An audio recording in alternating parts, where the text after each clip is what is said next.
El tema del cual vamos a estar hablando, como ven ahí, es acerca de Israel y la iglesia.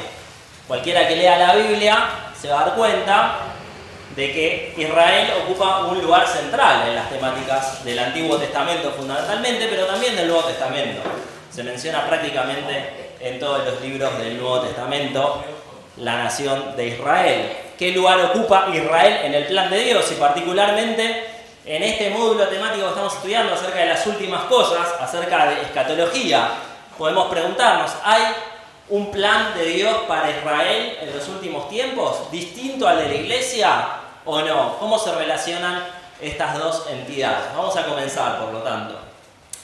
La relación entre Israel y la iglesia, como ya decíamos, es uno de los temas más debatidos en la escatología. No todos los cristianos piensan lo mismo, e incluso aquellos que están dentro de una misma escuela interpretativa o de pensamiento muchas veces piensan cosas distintas y llegan a conclusiones distintas. Estuvimos hablando en los últimos domingos acerca del dispensacionalismo, una manera de entender la Biblia que divide la historia de la humanidad en etapas. Bueno, el dispensacionalismo tiene su manera de entender a Israel y su manera de entender el plan de Dios para Israel y para la iglesia. Hablamos acerca de la teología del pacto, otra manera de entender también a Israel y a la iglesia y cómo será el plan de Dios para estas dos cuerpos, estas dos pueblos, si es que acaso son dos pueblos, en el futuro. En el Antiguo Testamento Israel es presentado como el pueblo de Dios, ¿verdad? En el Nuevo Testamento la iglesia es presentada como el pueblo de Dios. De hecho, nosotros a menudo solíamos cantar una canción que decía somos el pueblo de Dios. Por lo tanto, ¿cuál es el pueblo de Dios? ¿Dios tiene dos pueblos o Dios tiene un solo pueblo? Es la gran pregunta. Y surgen algunos interrogantes frente a esta cuestión. ¿Qué pasa con las promesas dadas a Israel en el Antiguo Testamento? Ustedes recordarán cuando vimos hace unos domingos atrás el tema de los pactos de Dios.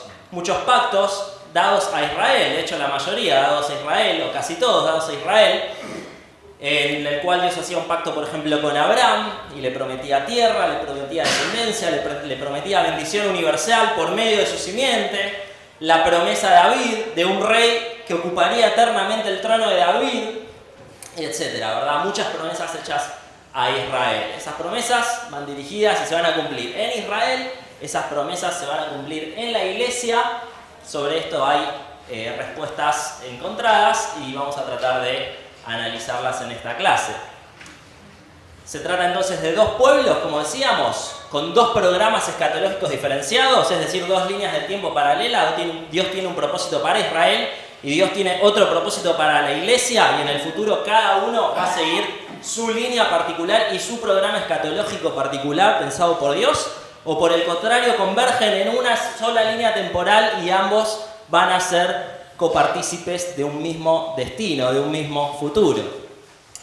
Bueno, como decíamos, no existe unanimidad en las respuestas y posiblemente muchas de las cosas que yo diga no todos estarán de acuerdo en esta mañana, muchos otros no tendrán una opinión formada, así que quizás no les vaya ni les venga, pero es un tema para el cual, en todo caso, si tenemos dudas, debemos investigarlo más por nuestros propios medios, porque no basta con 40 minutos que podamos tener ahora para agotar el tema y realmente hacerle justicia a todas las posturas que hay sobre este tema, expuestas con todos los argumentos que cada uno de los distintos intérpretes presenta a estos interrogantes.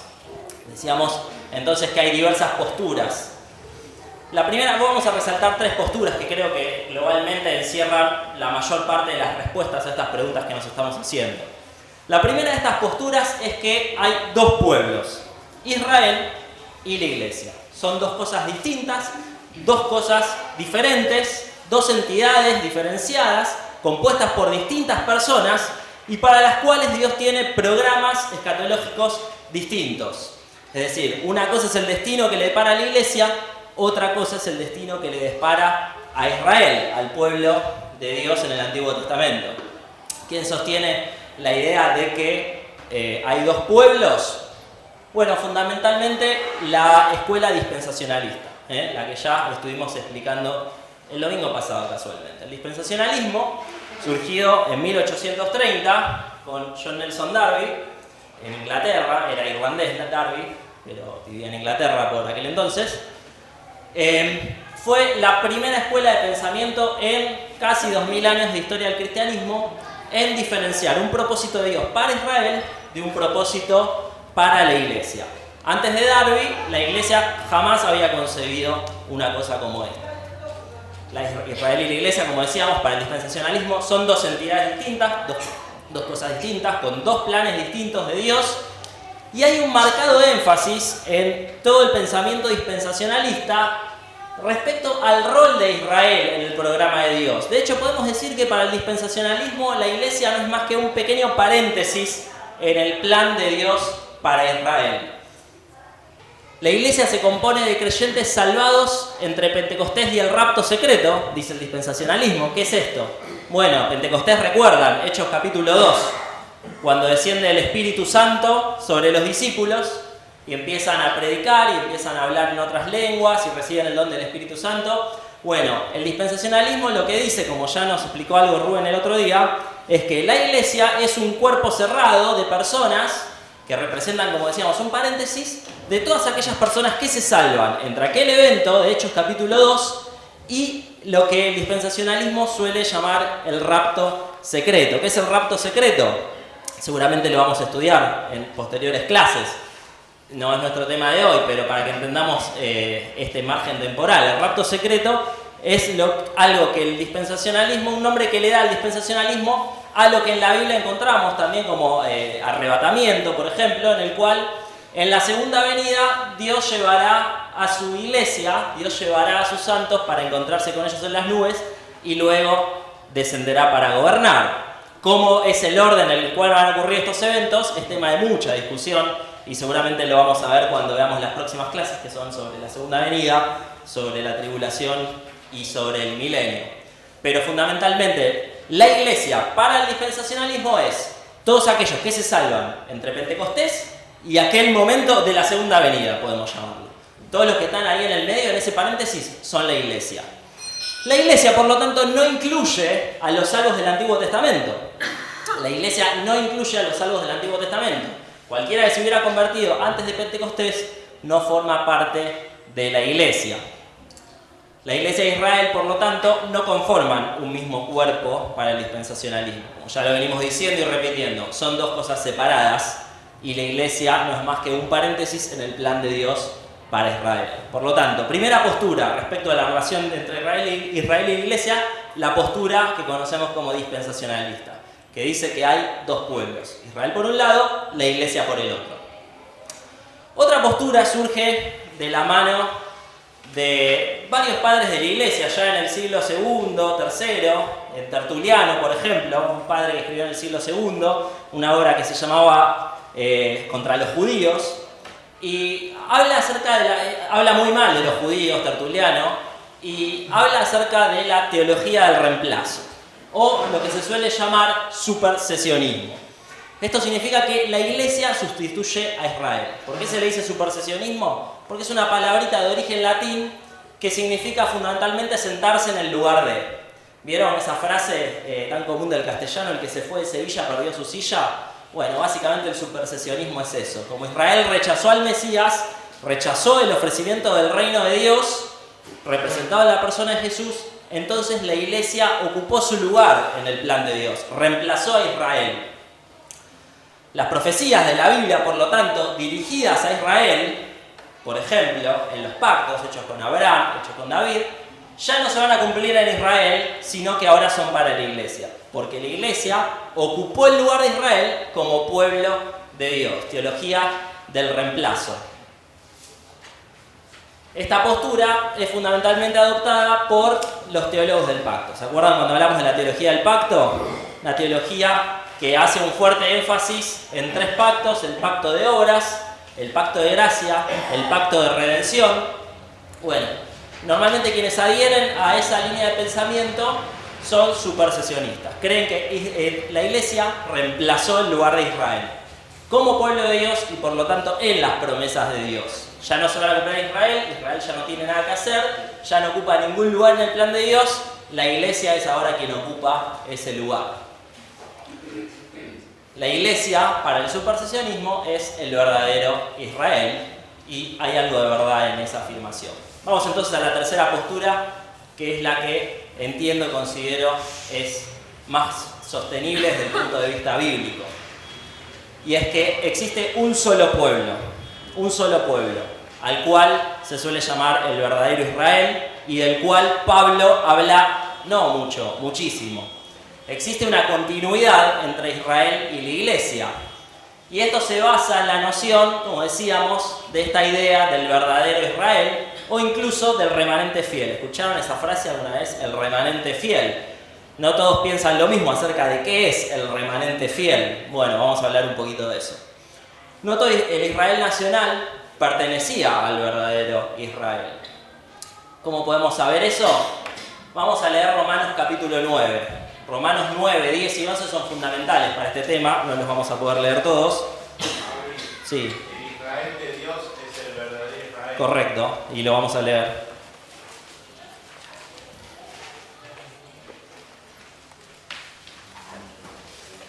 Podemos ver en la palabra de Dios que muchas personas que fueron circuncidadas, la circuncisión es símbolo de pertenecer al pueblo de Israel, ¿verdad? Todos sabemos eso, sabemos lo que es la circuncisión, más o menos bien. Muchos fueron circuncidados en la carne, pero solo un remanente del pueblo de Israel fue circuncidado de corazón. Vamos a leer Romanos capítulo 9, versículos 6 al 8. Dice, no que la palabra de Dios haya fallado, porque no todos los que descienden de Israel son israelitas. Fíjense esa afirmación. Básicamente lo que está diciendo Pablo, no todo Israel es Israel. No todo el que nació en el pueblo de Israel es israelita. ¿Qué está queriendo decir? Parece casi absurdo, contradictorio. Pablo a menudo usa la palabra Israel para referirse a distintas cosas. Puede referirse a la nación de Israel étnica, es decir, a todos aquellos que descienden de Jacob, o puede referirse al verdadero Israel, aquellos que no simplemente fueron circuncidados en la carne, sino circuncidados en su corazón. Es decir, aquellos que realmente eran hijos de Dios. Seguimos leyendo, versículo 7. Ni por ser descendientes de Abraham son todos hijos, sino en Isaac te será llamada descendencia. Esto es, acaba de explicar Pablo que se refiere con eso, no los que son hijos según la carne, es decir, no los que tienen la sangre del pueblo de Israel en sus venas, son los hijos de Dios, sino que los que son hijos según la promesa son contados como descendencia. Vamos a comparar esto con Gálatas, capítulo 4, versículo 28. ¿Recuerdan ahí que decía acerca de los hijos de la promesa, que constituyen el verdadero Israel?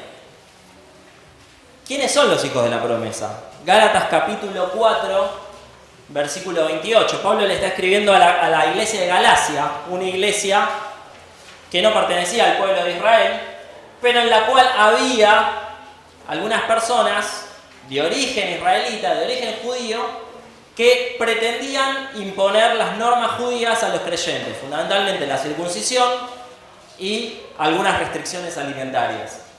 Entonces Pablo trata acerca de esta cuestión de cómo funcionaban las obras, si es que tenían algún rol en el Evangelio y en la salvación. Pablo dice, no tienen absolutamente ningún rol, la salvación es por gracia, el tema central de Gálatas. Y nos preguntamos recién al leer Romanos, ¿quiénes son esos hijos de la promesa que constituyen el verdadero Israel, del cual no forman parte todos los pertenecientes al Israel étnico, al Israel nacional? Fíjense, 4:28. Así que hermanos, nosotros, como Isaac, somos hijos de la promesa. Noten que le está hablando a personas no judías y los está asociando a la idea de que son hijos de la promesa. Por lo tanto, acá tenemos una primera noción acerca del verdadero Israel. No todos los que nacieron étnicamente en el pueblo de Israel constituyen el verdadero Israel, sino los hijos de la promesa. Vamos a ampliar un poquito más todo esto en un ratito, pero fundamentalmente podemos llegar a la conclusión primaria de que los hijos de Dios, tanto del Antiguo Testamento como del Nuevo Testamento, constituyen el Israel verdadero. Ahora vamos a definir algunos términos para más o menos estar todos en la misma página y hablar de la misma cosa y que cuando yo diga una palabra se entienda a qué me refiero con esa palabra. En primer lugar, la palabra Israel. ¿Qué denota o a qué hace alusión la palabra Israel? Bueno, al pueblo descendiente de Jacob, ¿verdad? Que estaba conformado por 12 tribus. Un israelita, por lo tanto, era la persona que pertenecía étnicamente a ese pueblo. Es decir, naciste en Israel, sos israelita. Naciste en Argentina, sos argentino. ¿Qué es un israelí? No tiene nada que ver. Israelí es un término moderno que se usa para referirse a las personas o a los ciudadanos del Estado moderno de Israel. Por lo tanto, una cosa es un israelí, otra cosa es un israelita. Una persona que vive en Israel, por ejemplo, yo me voy a vivir a Israel y saco la ciudadanía, no voy a ser un israelita, voy a ser un israelí. Son cosas distintas, son conceptos distintos y, en mi opinión, el Israel moderno no tiene absolutamente nada que ver con el Israel, la nación de Israel en la Biblia. El Israel moderno es el resultado de ciertos acuerdos internacionales fomentados por Estados Unidos, por Inglaterra y por las Naciones Unidas para que ocupen allí un territorio en Palestina, ¿verdad? ¿Qué son los judíos? ¿Es lo mismo decir judío que israelita? No, no es lo mismo. ¿Por qué? Porque podemos hablar de judíos recién a partir de que el reino de Israel se dividió. Ustedes recuerden que había 12 tribus, el pueblo de Israel. Después de un largo periodo de ocupación de la tierra, se establece la monarquía, primero con Saúl, después con David, después con Salomón. Luego del reinado de Salomón, el reino se divide en dos. Reino del norte, 10 tribus. Reino del sur, que estaba Judá y una tribu muy chiquitita que era la tribu de Benjamín. Esto se lo suele conocer como reino de Judá. El del norte, Israel, mantuvo el nombre, y el del sur, reino de Judá. El reino de Israel rápidamente es esparcido y es exiliado, por lo tanto su descendencia se empieza a mezclar y se pierde un tanto la historia, ¿verdad? Por lo tanto permanece el pueblo judío, que luego es exiliado, luego retorna a la tierra, pero se empieza a arraigar ahí una pertenencia étnica al reino de Judá. Y recién a partir de ese momento podemos hablar de judíos. Por ejemplo, no podríamos hablar en la época de los patriarcas de judíos para referirnos al pueblo, es incorrecto, es un anacronismo. No es un anacronismo, no existía el concepto de judío. El concepto de judío viene después de la división del reino del norte y el reino del sur. Noten, sin embargo, que normalmente cuando se habla de este tema en la Biblia no se usa la idea de judíos, sino de Israel, la nación entera, las 12 tribus. Bien, ¿qué es la circuncisión? Es la señal de pertenencia a Israel. Aquel que pertenecía al pueblo de Israel se circuncidaba. ¿Qué son los gentiles? Bueno, esta palabra es una palabra que no viene necesariamente de la lengua bíblica, viene del latín y fundamentalmente significa gentes o naciones. En la Biblia normalmente la palabra que se utiliza, por ejemplo en el Nuevo Testamento para referirse a los gentiles, es la palabra etnos, que significa pueblos o naciones, y se usa para aludir a todas aquellas personas y naciones ajenas al pueblo de Israel. Es decir, no sos un israelita, sos un gentil. Y finalmente el verdadero Israel, que lo explicamos recién y sobre el cual vamos a seguir buscando evidencia bíblica. ¿Quién es el verdadero Israel? ¿O a qué alude la expresión verdadero Israel? Bueno, a los hijos de Dios de todas las épocas. Vamos a tratar de ver si se puede sostener esa idea en la Biblia. Vamos a leer algunos pasajes. Bien. Quizás no podamos leer todos, pero los tienen ahí en el apunte. Y con leer los primeros dos ya me voy satisfecho. Vamos a buscar Gálatas capítulo 6, versículos 15 y 16.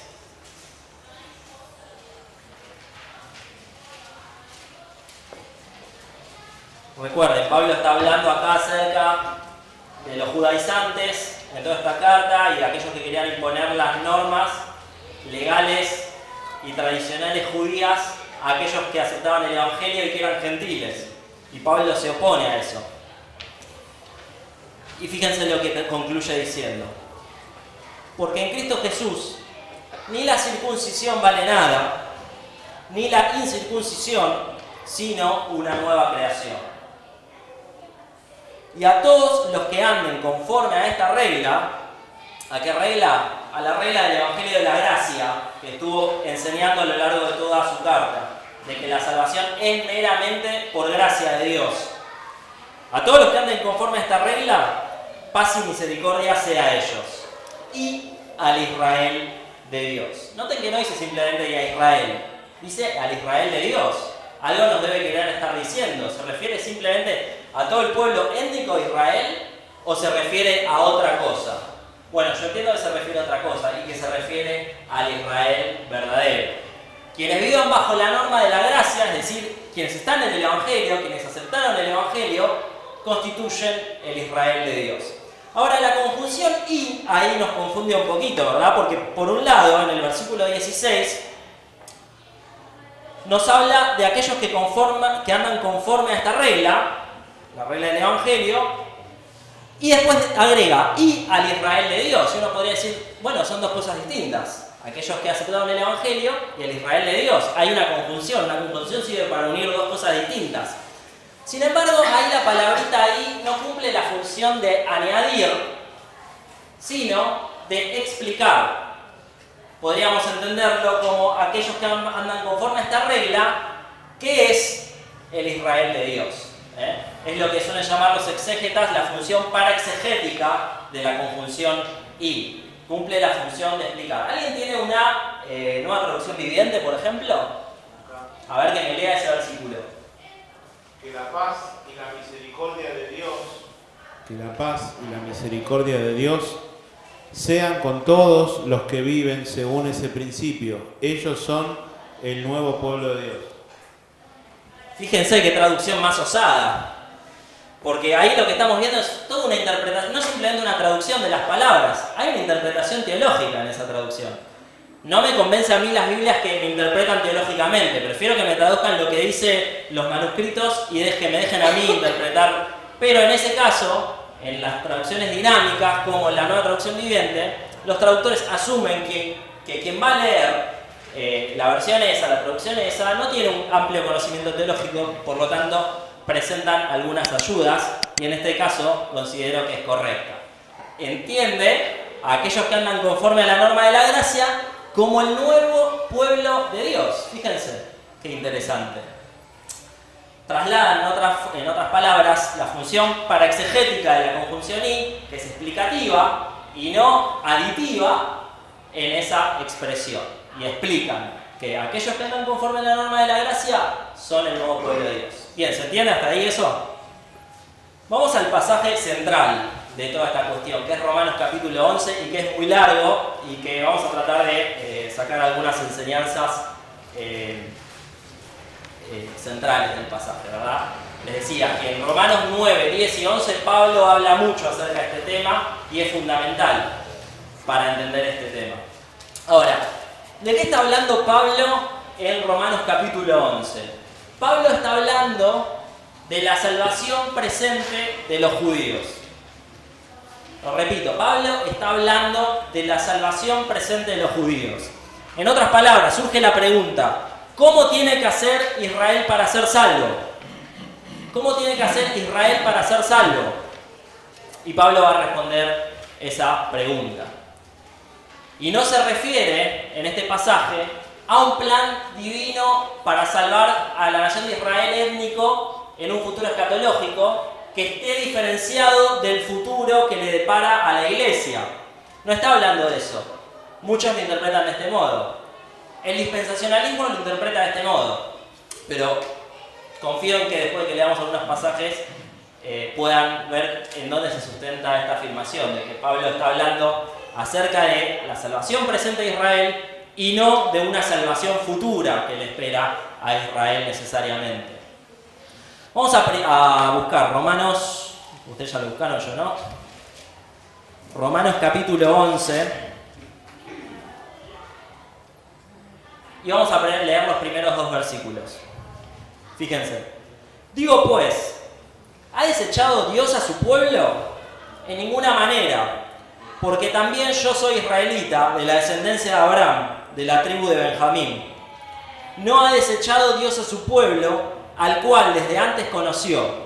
¿O no sabéis que dice de Elías la Escritura cómo invoca a Dios contra Israel, diciendo: Señor, a tus profetas han dado muerte y tus altares han derribado, y solo yo he quedado y procuran matarme? Hasta ahí. En primer lugar, quiero resaltar esa expresión que utiliza Pablo, de que Dios no desechó a su pueblo. Por lo tanto, el supersesionismo esa idea de que la iglesia reemplaza a Israel, creo yo que no se fundamenta en una noción bíblica. Dios sigue amando a su pueblo del Antiguo Testamento, a Israel, o mejor dicho, al verdadero Israel. Vamos a seguir.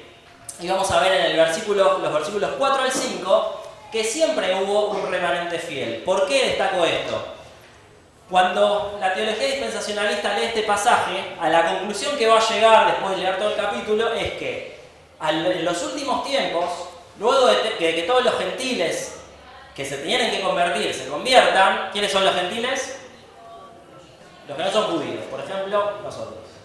Luego de que todos aquellos que no son judíos se conviertan, Dios va a producir la conversión de un remanente fiel de su pueblo, Israel, y va a haber una conversión masiva de israelitas, de judíos, en aquellos postreros tiempos, justo antes de que ocurra la segunda venida del Señor, ¿verdad? Sin embargo, no me parece que eso esté enseñado en este capítulo, y vamos a ver. En primer lugar, lo vamos a justificar afirmando que siempre hubo un remanente fiel, versículos 4 al 5. Pero ¿qué le dice la divina respuesta? Me he reservado 7.000 hombres que no han doblado la rodilla delante de Baal. Recuerden, Pablo acaba de mencionar aquella escena que tenía como protagonista Elías, en la cual muchas personas del pueblo, la gran mayoría, se volvían a la adoración a Baal. Y fíjense lo que dice Dios. Me he reservado 7.000 hombres que no han doblado la rodilla delante de Baal. Un remanente fiel en el pasado que constituía el verdadero Israel. Gente que realmente era hija de Dios y que honraba a Dios. Fíjense en el versículo 5 lo que dice. Así también, aún en el tiempo futuro, aún en este tiempo, ha quedado un remanente escogido por gracia. ¿Quién es ese remanente escogido por gracia? Aquellos que andan conforme a la norma de la gracia, tal como leímos en Gálatas capítulo 6, ¿verdad? Aquellos que confían en la gracia de Dios y aceptan el Evangelio son el remanente fiel. ¿Cuándo? ¿En el futuro? ¿En el pasado? En esta época. En este tiempo, dice Pablo. Por lo tanto, siempre hubo un remanente fiel, hay un remanente fiel en el presente. ¿Quién constituye ese remanente fiel? Los hijos de Dios.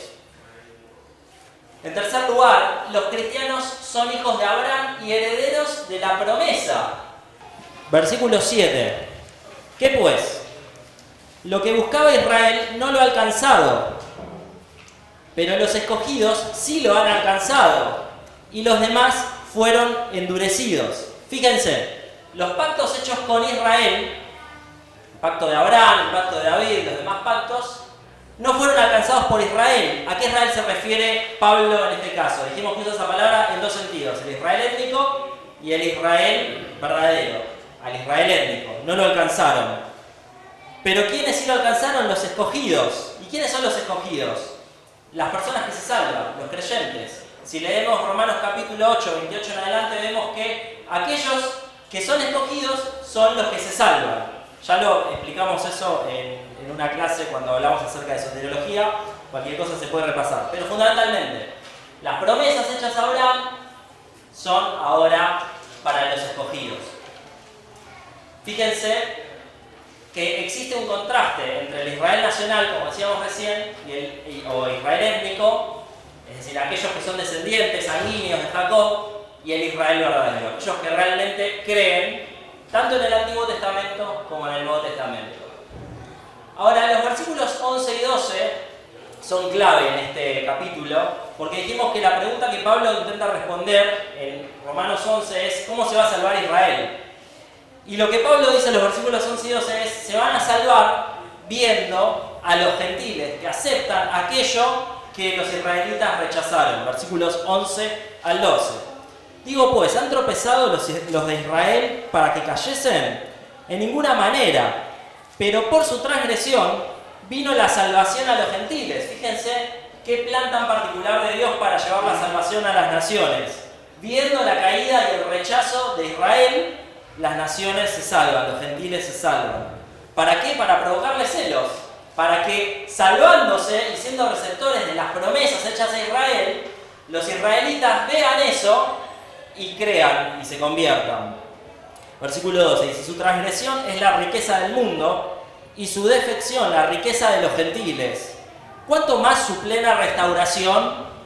Fíjense, ¿hay una restauración para Israel? Sí, claro que sí. ¿Hay una restauración posible para Israel? Sí. ¿Y en qué consiste? En que viendo el Evangelio de la Gracia, que es una realidad entre los gentiles, entonces el pueblo de Israel se convierta. Hay restauración para Israel, hay esperanza para Israel, la conversión. Vamos a leer el versículo 14, dice: por si en alguna manera pueda provocar a celos a los de mi sangre y hacer salvos a algunos de ellos. ¿Quiénes eran los de la sangre de Pablo? Los judíos, ¿verdad? Él mismo lo dijo antes, y lo dice un montón de veces, él era judío. Lo dijo en el mismo capítulo, él pertenecía a la tribu de Benjamín. Él era judío, los de su sangre son los judíos. Y acá lo que dice es lo que ya veníamos diciendo. Cuando los judíos vieran que los gentiles se salvaban y recibían las promesas hechas a ellos, entonces se convertirían. ¿Hay salvación para Israel? Es la pregunta que busca responder Pablo. Hay salvación para Israel. ¿De qué manera? Aceptando el Evangelio por medio del testimonio de los gentiles. Versículo 17. Pues si algunas de las ramas fueron desgajadas, podemos leer un poquito antes, 16. Si las primicias son santas, también lo es la masa restante, y si la raíz es santa, también lo son las ramas, versículo 17. Pues si algunas de las ramas fueron desgajadas, y tú, siendo olivo silvestre, has sido injertado en lugar de ellas, y has sido hecho participante de la raíz y de la rica savia del olivo. Qué complicado, ¿verdad? En realidad no es complicado. Si lo leyéramos con calma todo el capítulo se entendería más, seguramente, pero se los explico. Pablo está utilizando la analogía del olivo, un árbol. Y dice, el pueblo de Dios es como un árbol, es un olivo. En ese pueblo de Dios hay algunas ramas que no tienen que estar ahí, no pertenecen ahí. Israel étnico que no pertenece al Israel verdadero. Israel étnico, es decir, que tienen la sangre israelita, pero que no creen, no confían, no son salvos, no tienen que estar ahí, esas ramas son quitadas. Y luego hay arbustos silvestres, los gentiles, de los cuales se toman ramas que sí creen y son injertadas en ese olivo. ¿Qué representaba el olivo? El pueblo de Dios. Por lo tanto, un único pueblo de Dios, en donde hay ramas que ya nacieron ahí, pueblo de Israel que constituye el Israel verdadero, y gentiles que por su conversión al Evangelio son injertadas en ese pueblo que es el olivo que representa al Israel verdadero, el pueblo de Dios. ¿Se entiende esto? No es tan complicado, ¿verdad? Bien, entonces, lo que Pablo fundamentalmente le está diciendo acá a los romanos es, si leemos los pasajes que siguen, no sean altaneros, no desprecien a los judíos, porque en la iglesia de Roma se estaba despreciando a los judíos.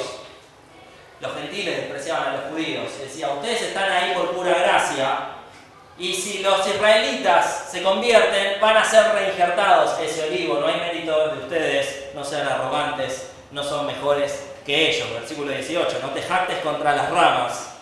Y si te jactas, sabe que no sustentas tú la raíz, sino la raíz a ti. Lo que está diciendo, el mérito no es tuyo, es de Cristo. Vos ahora sos parte de este pueblo, del Israel verdadero, pero el mérito no es tuyo, es de Cristo. Ahora fíjense en los versículos 23 y 24. Y aún ellos, si no permanecieren en incredulidad, ¿de quién está hablando acá? De los judíos, del pueblo de Israel, los israelitas. Si no permanecieren en incredulidad, es decir, si creen, ¿verdad? No permanecer en incredulidad es creer. Serán, ¿qué cosa? Injertados, pues poderoso es Dios para volverlos a injertar. El Israel étnico, que no conforme al Israel verdadero, es decir, que no creen, fueron cortados, aquellos que rechazaban a Jesús, aquellos que no demostraron su fidelidad a Dios en el Antiguo Testamento, fueron cortados. Pero si alguna de esas ramas cortadas del Israel étnico, judíos, no creyentes, creen, entonces son injertadas nuevamente en el olivo. Cuanto más estos, es decir, los israelitas, termina el versículo 24, que son las ramas naturales serán injertados en su propio olivo. Pablo está buscando responder, ¿hay salvación para Israel? ¿Hay restauración para Israel? Claro que hay restauración para Israel. Si creen en el Evangelio, al igual que los gentiles, ¿verdad? Aquellos que creen en el Evangelio, en definitiva, son injertados al olivo, al verdadero Israel. Versículo 26. Y luego, fíjense esta frase, que se presta a mucha confusión y a diversas interpretaciones. Y luego, todo Israel será salvo, como está escrito, vendrá de Sion el libertador que apartará de Jacob la impiedad, y este será mi pacto con ellos cuando yo quite sus pecados. Fíjense la frase, todo Israel será salvo. Se presta a muchas interpretaciones distintas, ¿verdad? Hay quienes dicen, bueno, toda la nación de Israel per se, simplemente por pertenecer sanguíneamente, étnicamente al pueblo de Israel, por ser herederos de Jacob, finalmente en el futuro se van a salvar. Eso realmente parece ir en contra de toda la soteriología que vemos en la Biblia, ¿verdad? Que las personas se salven simplemente por pertenecer a una nación. No vemos eso enseñado en la Biblia, por el contrario, la salvación siempre, desde el principio hasta el final, es por fe, por gracia por medio de la fe.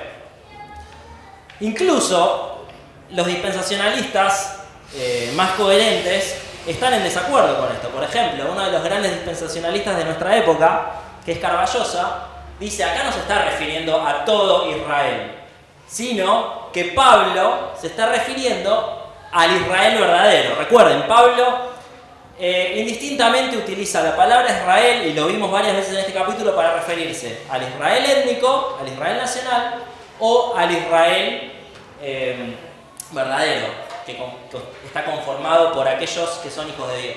Bueno, Pablo acá se está refiriendo a aquellos que son pertenecientes al Israel verdadero, aquellos que son salvados. Y fíjense después que Pablo cita una profecía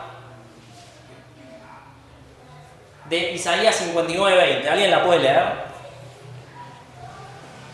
Si es Reina Valera, mejor. O sea, no sé qué dicen las otras versiones porque no lo comparé, puede ser que sean buenas también, pero vamos con la segura. Y vendrá el Redentor a Sion, Sí. y a los que se volvieren de la iniquidad que es Jacob, dice Jehová. Fíjense ahí al principio, la preposición esa. Leeme de nuevo el principio. Vendrá el Redentor a Sion. A Sion. Vendrá el Redentor a Sion. ¿Y qué dice Pablo? Vendrá en Romanos 11:26. Vendrá de Sion el libertador. De Sion. Isaías decía vendrá a Sion. De Sion. Y Pablo dice vendrá de Sion. Acá creo que está una de las cosas, digamos, no voy a decir uno de los grandes errores, no, quién soy yo para decir eso, pero una de las cosas que no me convencen de la interpretación dispensacionalista sobre este pasaje, que se asume que el remanente de Israel y la salvación para Israel es futura. Sin embargo, porque eso porque se cree que esta profecía citada por Pablo de Isaías está aludiendo a la segunda venida, cuando en realidad se está refiriendo a la primera venida. Isaías, que profetiza antes de que venga el Mesías, antes de que venga Cristo y muera en la cruz, dice vendrá a Sion. ¿Por qué? Porque iba a venir a Sion. Si Pablo acá dijera vendrá a Sion nuevamente, sería algo que estamos esperando, que venga a Sion. ¿Qué es Sion?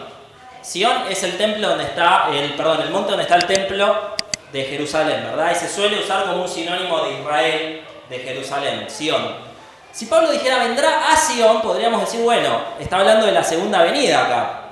¿Por qué? Porque en la segunda venida se nos profetiza que el Señor va a venir y va a posar sus pies en el monte Sion. Sin embargo, dice vendrá de Sion.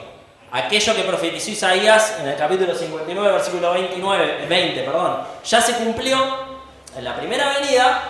Por lo tanto, ahora ese Salvador viene de allí, ¿verdad? Viene de allí, de Sion. ¿En dónde? En donde compró nuestra salvación. En aquel lugar.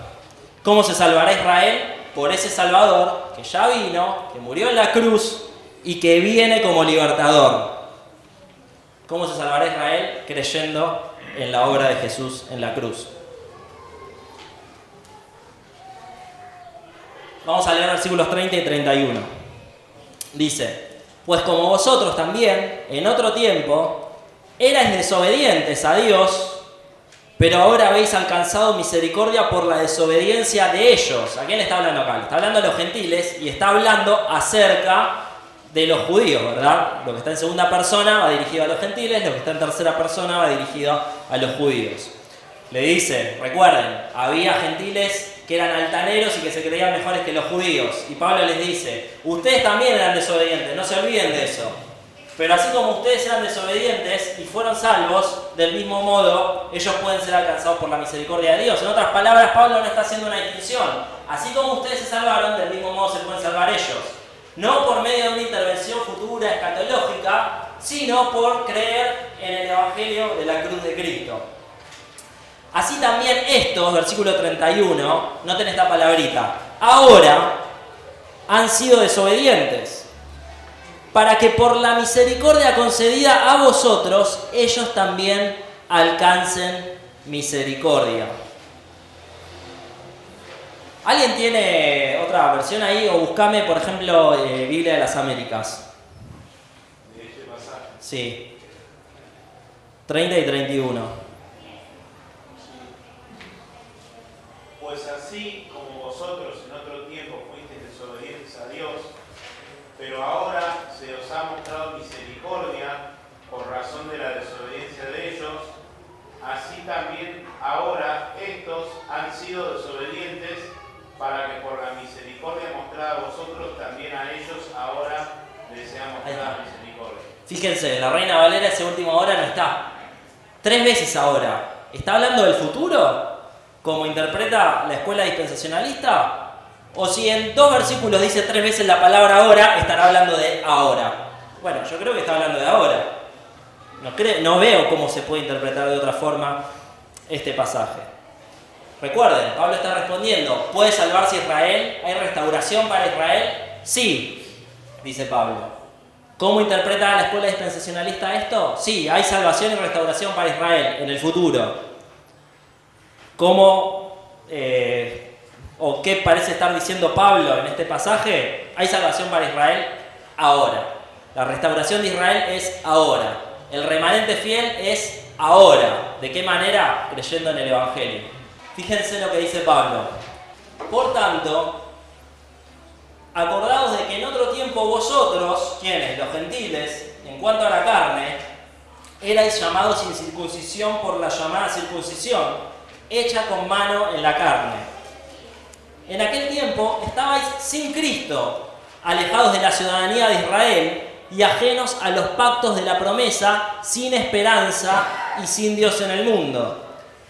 Fíjense, si marca un contraste acá, pero ahora en Cristo Jesús, vosotros que en otro tiempo estabais lejos, habéis sido hechos cercanos por la sangre de Cristo. Hubo algo que ocurrió en el medio. Ustedes estaban alejados, pero ahora están cerca. ¿Qué ocurrió en el medio? La cruz de Cristo, la sangre de Cristo. Porque Él es nuestra paz. Y fíjense lo que dice, que de ambos pueblos hizo ¿qué cosa? Hizo uno. Derribando la pared intermedia de separación. Aboliendo en su carne las enemistades, la ley de los mandamientos expresados en ordenanzas, para crear en sí mismo de los dos un solo y nuevo hombre, haciendo la paz. Y mediante la cruz reconciliar con Dios a ambos, y fíjense esto, en un solo cuerpo, matando en ellas las enemistades. Y vino y anunció las buenas nuevas de paz a vosotros que estabais lejos y a los que estaban cerca, porque por medio de él, los unos y los otros tenemos entrada por un mismo espíritu al Padre. Así que ya no sois extranjeros ni advenedizos, sino conciudadanos de los santos y miembros de la familia de Dios, edificados sobre el fundamento de los apóstoles y profetas, siendo la principal piedra del ángulo Jesucristo mismo, en quien todo el edificio bien coordinado va creciendo para ser un templo santo en el Señor, en quien vosotros también sois juntamente edificados para morada de Dios en el Espíritu. Cuando leemos este pasaje es muy difícil sostener que Israel y la iglesia sean dos cosas separadas, sean dos pueblos separados, con dos planes distintos de Dios. Por el contrario, cuando leemos este pasaje, nos da a entender muy claramente que de los dos pueblos, como dice el apóstol, hizo uno. Y hay factores en común entre estos dos pueblos. Ahora, la condición para que esto ocurriera, que de estos dos pueblos hiciera uno, es, como ya dijimos, la muerte de Cristo. Aquellos que son beneficiarios de la muerte de Cristo, en otras palabras, aquellos cuyos pecados fueron perdonados por la sangre de Cristo, aquellos que son auténticos hijos de Dios, ya sean judíos o gentiles, conforman un único pueblo, el verdadero Israel o la iglesia, que es acerca de lo que Pablo está hablando en este pasaje. Judíos y gentiles salvos conforman un solo cuerpo, lo leímos en el versículo 16, y cuando hablamos de cuerpo nos remite casi inevitablemente a la iglesia, ¿verdad? La iglesia es el cuerpo de Cristo, y la analogía de la iglesia como cuerpo es bastante usada por Pablo. Y fíjense que Pablo en este pasaje dice que ambos, es decir, judíos creyentes y gentiles creyentes, compartimos un mismo espíritu, el Espíritu Santo, y un mismo fundamento. Si nosotros avanzamos a Efesios capítulo 4, ahí si no cerraron deben estar en esa página, Pablo dice, enumera una serie de factores que unifican a la iglesia, ¿verdad? Que le dan unidad a la iglesia, los cuales se sustenta la unidad de la iglesia. Y fíjense lo que dice a partir del versículo 4. Un cuerpo y un espíritu. Está hablando de la iglesia, ¿eh? Un cuerpo y un espíritu. Como fuisteis también llamados en una misma esperanza de vuestra vocación, un Señor, una fe, un bautismo, un Dios y Padre de todos, el cual es sobre todos y por todos y en todos. Y más adelante habla acerca de Cristo como fundamento. No vamos a leer todo el pasaje. Entonces, acá está hablando de la iglesia y dice el factor que unifica a esas dos, a la iglesia, es el que somos parte de un mismo cuerpo, tenemos un mismo espíritu, estamos posicionados sobre un mismo fundamento, y 2 capítulos antes relacionó esta misma realidad con aquellos judíos que creen, aquellos judíos que se convierten. Por lo tanto, difícil hablar de dos pueblos distintos cuando Pablo literalmente dice que de los dos pueblos ha hecho uno solo. Bien, son 12:20 y nos quedan 3 pasajes que no vamos a llegar a analizar. Simplemente los mencionamos, después ustedes si quieren los leen. En Filipenses capítulo 3, versículos 2 y 3, se habla de que nosotros somos la circuncisión, hablando en un contexto gentil, ¿verdad? La iglesia de Filipos era una iglesia gentil. Vamos a leerlo, total. Son 2 versículos. Filipenses capítulo 2, 3, correcto, versículo 2 y 3. Capítulo 3, versículos 2 y 3. Guardaos de los perros, guardaos de los malos obreros. Fíjense esto, guardaos de los mutiladores del cuerpo. ¿Quiénes son los mutiladores del cuerpo? Los que les decían que se circunciden. Mutilan el cuerpo. Los que les decían que se circunciden. Porque nosotros somos la circuncisión. ¿A qué se refiere? Si estas personas no estaban circuncidadas, si estas personas no pertenecían a Israel. Nosotros somos la circuncisión. ¿Quiénes son la circuncisión? Creo que acá circuncisión se está refiriendo al verdadero Israel, y no tenemos mucho más tiempo para ahondar en eso, pero circuncisión normalmente se usa como sinónimo de Israel, de judíos. Bueno, en este caso está hablando, esta es la verdadera circuncisión. Los que en espíritu servimos a Dios y nos gloriamos en Cristo Jesús, no teniendo confianza en la carne. ¿Quiénes constituyen la verdadera circuncisión? El verdadero Israel. Los que cumplen 3 condiciones. Adoran al verdadero Dios, glorifican a Cristo y dependen de la gracia divina. Ahí esos 3 elementos están en el versículo 3. Aquellos que aceptan el Evangelio de la gracia de Dios constituyen el verdadero Israel, la verdadera circuncisión, en palabras de Pablo en este pasaje. En 1 Pedro capítulo 2, versículos 9 al 10, se dice que somos un pueblo adquirido por Dios. Después, si quieren, lo leen tranquilos. y vamos a hacer algunas conclusiones. En primer lugar, podemos concluir en que las promesas del Antiguo Testamento que vemos en los pactos dados a los patriarcas, dados a Abraham, dados a David, son para los creyentes. ¿Qué creyentes? Los creyentes de todos los tiempos. Aquellos que depositaron su fe en Dios, aquellos que fueron salvados, aquellos a los cuales la Biblia llama el verdadero Israel o incluso el remanente fiel. Las promesas del Antiguo Testamento y las del Nuevo Testamento también son para todos los creyentes, que conforman un solo y único cuerpo. No hay un plan diferenciado para Israel y para la iglesia.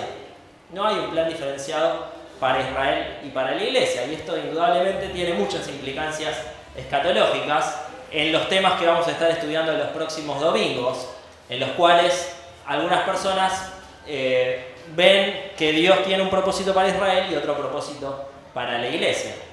Y finalmente, para formar parte de ese pueblo de Dios único, al cual Pablo llama en Romanos 11 el olivo, ¿verdad? Y que hace alusión a todas las personas que a lo largo de las épocas pusieron su fe en Dios, bueno, precisamente hay que hacer eso, hay que creer. Así como Pablo decía que los israelitas tienen salvación si salen de su incredulidad, es decir, si creen en que por medio de la obra de Jesús, el Mesías, sus pecados pueden ser salvados y perdonados, esa persona pasa a formar parte del pueblo único de Dios, del Israel de Dios.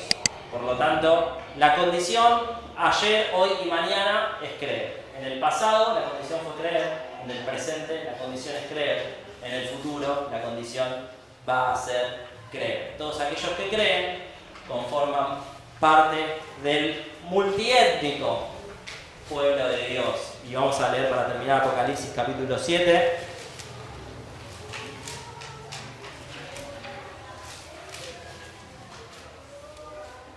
Apocalipsis capítulo 7. Lo que se hace es demostrar a este pueblo de Dios en el cielo, ¿verdad? Y comienza el capítulo haciendo una marcada y explícita alusión a Israel, que no podemos explicar en este momento, pero luego continúa ampliando el panorama y dando cuenta de que ese pueblo que está presente delante del Cordero adorándole es un pueblo de toda nación, lengua y pueblo.